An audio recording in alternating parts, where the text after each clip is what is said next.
लेकिन जब तक भगवान की ऐसी लीला है कि एक चींटी का रूप बना करके उसी खंबे पर रेंगने लगे। क्योंकि कहते हैं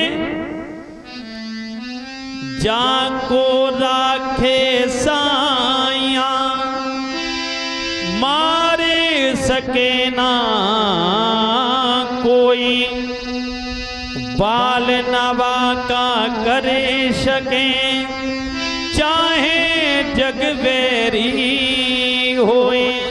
जिसका परमात्मा होता है उसे कोई मारने वाला संसार में है ही नहीं। जाकर के बेटा प्रहलाद कहने लगे पिताजी सामने देखिए, तुम कह रहे हो ना। बेटा प्रहलाद समझ गए कि जब कि चींटी नहीं जल सकती तो मेरा शरीर तो इतना बड़ा है। एकदम से कहने लगे पिताजी अब तुम सार्थक हो जाओ, समझदार हो जाओ। मुझे ये लगता है कि तुम्हारा काल आ गया है। मेरा भगवान इस खम्मे में भी है, तुम में भी है, हम में भी है। हिरण्यकश्यप ने कहा कि देखता हूं कि तेरा भगवान कहाँ है। हिरण्यकश्यप ने तलवार को निकाला, कहने लगे देख कहाँ है भगवान। कहा तुम्हारी तलवार में भी है। और बेटा प्रहलाद कहने लगे पिताजी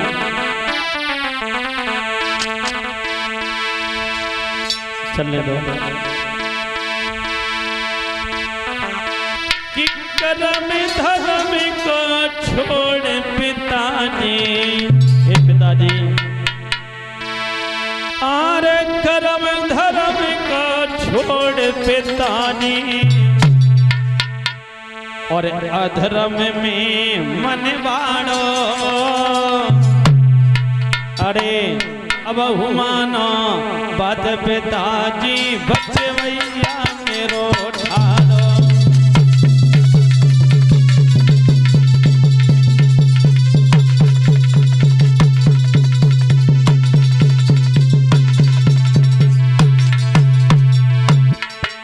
तुम कह रहे हो ना कि भगवान कहाँ है, सुनिएगा। अरे कर्म धर्म को छोड़ पिताजी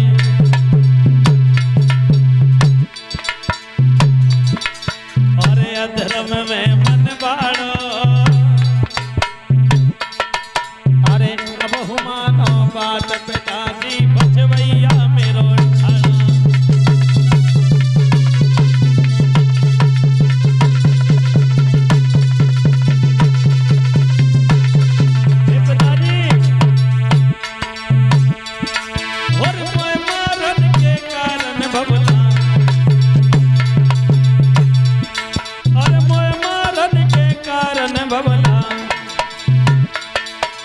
समदा में फुकवायो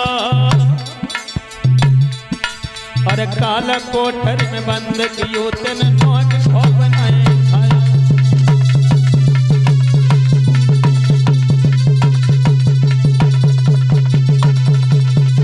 और सुना हमारा भगवान हर जगह में है। हिरण्यकश्यप का शरीर कांपने लगा परीक्षित और थर थर कांपे अंग दुष्ट को। अरे थर थर कांपे अंग दुष्ट को और तन भर भर को जाड़ो। अरे अब हुमानो बात पिताजी बचवैया मेरो ठाड़ो।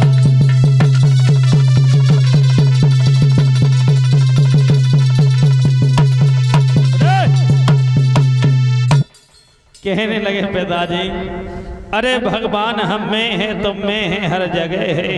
हिरण्यकश्यप ने क्या किया है मेरे भैया, उसी समय तलवार को निकाला है और जैसे है आज बेटा प्रहलाद में मारी है तलवार तो तलवार जाकर के सीधे खम्भे में लगी है।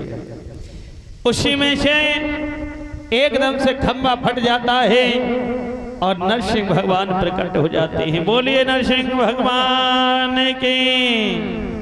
आज मेरे भैया जैसे नरसिंह भगवान प्रकट हुए हैं, बड़ा ही क्रोध है और जाकर के हिरण्यकश्यप को पकड़ लेते हैं।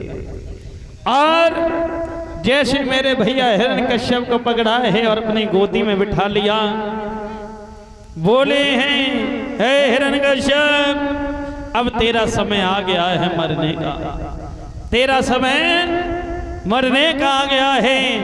कहने लगे, अरे तुम क्या मारोगे? मुझे तो संसार में कोई मारने वाला पैदा ही नहीं हुआ। क्यों? कहा कि मैंने वरदान मांगा है कि ना हम ऊपर मरे ना नीचे मरे। तो एकदम से कहने लगे कि ये दोस्त जरा देखते कि ऊपर है कि नीचे है। कहा, भगवान अरे अरे ना हम ऊपर हैं ना नीचे हैं, हम तो बीच में लटके हुए हैं, फिर भी नहीं मरेंगे। क्यों?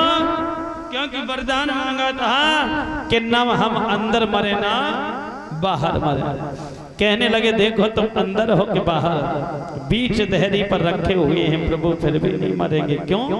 क्योंकि वरदान मांगा था कि ना हम दिन में मरे ना रात। कहा, ओरे दुष्ट तू बड़ा चालाक है, तो मैं भी बड़ा चालाक हूं। एकदम से कहने लगे, देख ये दिन है कि रात है? अरे ये तो संध्या का समय है। और यज्ञपति महाराज, संध्या किसको कहते हैं? देखो लड़की को बता रहे संध्या।